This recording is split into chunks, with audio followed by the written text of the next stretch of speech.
How's it going, guys? Welcome back to another video. Today I'm going to be talking to you about interviewing tips and how you can do the best that you can in your interviews for dental school coming up this cycle. I know some of you guys have requested for interviewing tips in one of my past videos, so here we are. Let's get it going. If you haven't met me already, or if you haven't seen one of my videos before, my name is Josh. Some things have happened.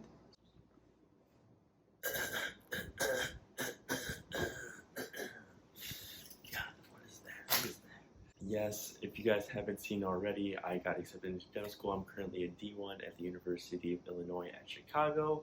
Okay, a lot more happened than just that. So I got vaccinated twice. Here's the second one. I worked at a dental office for a while and went on a trip to Seattle. We passed 100 subscribers on YouTube. Thank you guys so much for watching these videos. And just because you subscribed, here you can check the description for a giveaway. So the way that I'm going to kind of do this video, you can check in the description box how it's kind of separated. But I'm going to divide this video in preparation before your interview, during your interview, and after your interview. And I'm also going to explain the different types of interviews that you may or may not come across when going into your dental school interview. So I feel like a common question when going into interviews is what kind of questions are they going to ask me? And it really depends on the type of school that you're applying to and the ones that you got interviews to. So I remember when I was a pre-dental student, I used Student Doctor Network a lot to look up questions to see what my schools may or may not ask me. So that's what I used a lot, and I definitely suggest you guys check it out because students that are already accepted or already did their interview usually give you some tips and tricks there to help you prepare. So when you're in an interview, it's really important to try and prepare yourself as much as you can in terms of maybe what type of questions they're going to ask you, to the point of what type of interview might it be. There's 3 different types of interviews that you may come across when going to your dental school for your interview. So there's one-on-one interviews, MMI interviews, and group interviews. One-on-one interviews is basically when it's just you and maybe 1 or 2 other faculty members, or maybe another student, and they're basically just asking you questions back to back. And then there's group interviews where it may be a group of maybe 2 to 3 or 4 other students, and you're all being interviewed all at once. Hi guys, as I'm watching and editing this back, I totally realized I forgot to talk about the MMI interviews. So if you wanted to skip ahead to that to find out more about that, go ahead and do that. Okay, on with the video. And just a quick disclaimer, when I was applying to dental school, that was right in the middle of COVID. So all of my interviews were virtual and online on the computer. So I never went into any of my interviews, but I'm gonna give you the best advice that I can in terms of doing interviews in person. So first, to prepare before your interview, first of all, finish this video or watch somebody else's video, because there's always room for improvement. There's always room for preparation in terms of these really important interviews. So I'd say even before, maybe the day or 2 before your interview, I would definitely prepare yourself so your day is as easy as possible. And what I mean by that is maybe meal prep your breakfast or your lunch, depending on whenever your interview is at. Iron all of your clothes that you plan on wearing. Plan out your outfit, whatever you plan on wearing that day, because that's probably the hardest thing to do. Also, depending on whether it's in person or a virtual interview, you need to know how to get there. Nothing is more stressful than not knowing where to go or not knowing where the link is to get into your interview room. So I would definitely prepare yourself in getting that address, and maybe even driving there the day before so you know exactly where to go. So another thing you can do to try and prepare is to know your transcript. Some interviews may be open file and some may be closed file. If it's open file, basically what that means is that the interviewer knows your application already. They've already viewed what you have in your application, they know your transcript, and they might ask you questions about that in the interview. However, if it's closed file, that means they don't know anything about you and they're basically meeting you for the first time, and this is your way of basically showing off. So if you end up finding some practice questions that you may or may not see in your interview, it's always nice to try and practice with somebody, whether that be like your friends or like your family, to see how your answer comes off, or just kind of practice the way that you deliver it. You want to practice, but not too much. Don't practice too much to the point where you kind of sound like a robot. Also, you want to make sure that you know what makes your school different from the others. I think every single school is probably going to ask, why blank school? Why are you want to come here versus versus all of these other schools that you applied to. During the interview, you're going to be nervous, and that's okay. I mean, this may be your first interview or your 10th interview, but regardless, the chances are that you still might be even a little bit nervous, and that's okay. This is a big step for you, but it's a great step. Congratulations on getting your first or blankth interview. You're gonna do awesome. So one thing that I definitely did when preparing for my interview as it was getting ready to start was make sure I had a pen and paper right next to me or some type of journal, just so I can record the names of who my interviewers were, just so I could email them or contact them some different type of way to thank them for their time and for their interview, because I feel like that's kind of standard when you have a really professional interview like this. So it's important to know that you may get a question that you didn't prepare for and that you weren't ready for. But it's important to know what you would actually do, and it's also okay to take a second to think about it. Also, you want to be truthful to yourself and truthful to your interviewers. Not everything and not every single question and answer has to be about dentistry.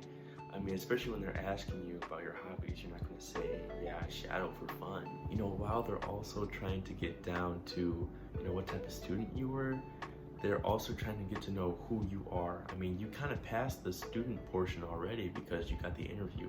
The interview right now is to figure out the type of person that you are. Also, during your interview, you want to make sure that you're maintaining a professional attitude and a professional demeanor. So you want to thank them before and after their interview is over. You want to ask them follow-up questions.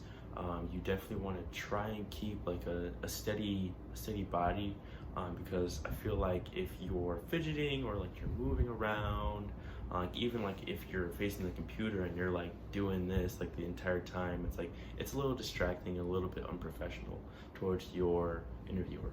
So one thing that you definitely want to keep in mind after your interview is that you want to make sure you're asking them at least 1 or 2 questions, maybe even 3 questions after your interview is over, because it basically just shows that you're interested in that school and that you want to learn more about that school. That's basically what that's showing. So with these questions, you want to make sure you're asking them something that you can't just easily Google off of their website. You want to show them that you did your research and everything like that, but I'm still interested enough to ask a follow-up question. For me, my go-to question for every school was, how was your public outreach, or do you have any outreach programs for all of your students?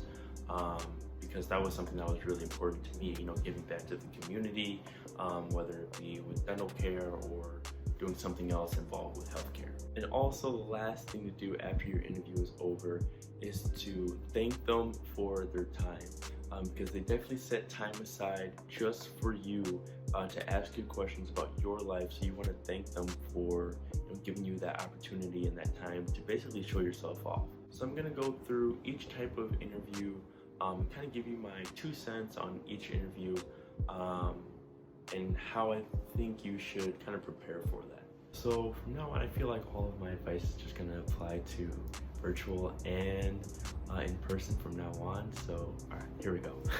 So in terms of one-on-one interviews, I had the most experience with one-on-ones, and personally I like them the most. But with one-on-ones, you want to make sure that you're maintaining eye contact with your interviewer. You don't want to be looking all the way around or fidgeting a lot or moving a lot.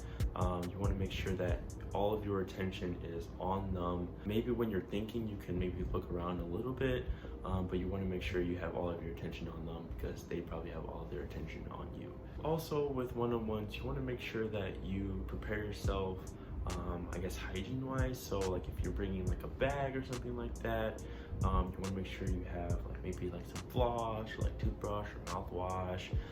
Just make sure that you're feeling fresh before you go into your interviewing room. For group interviews, you want to make sure that you're being a team player and that you're implementing everybody into the conversation.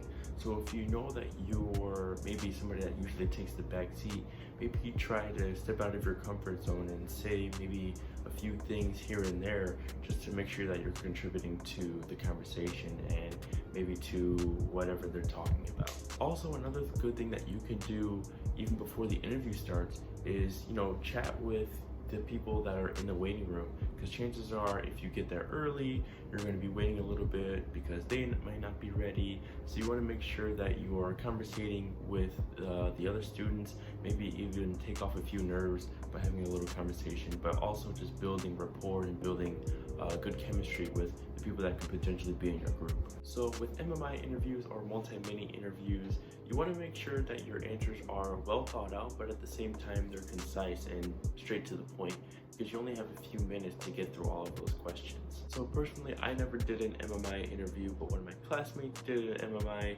at Michigan. She was saying that she had about 2 minutes to read through an article and had 6 questions to answer, and then there were about 8 of those.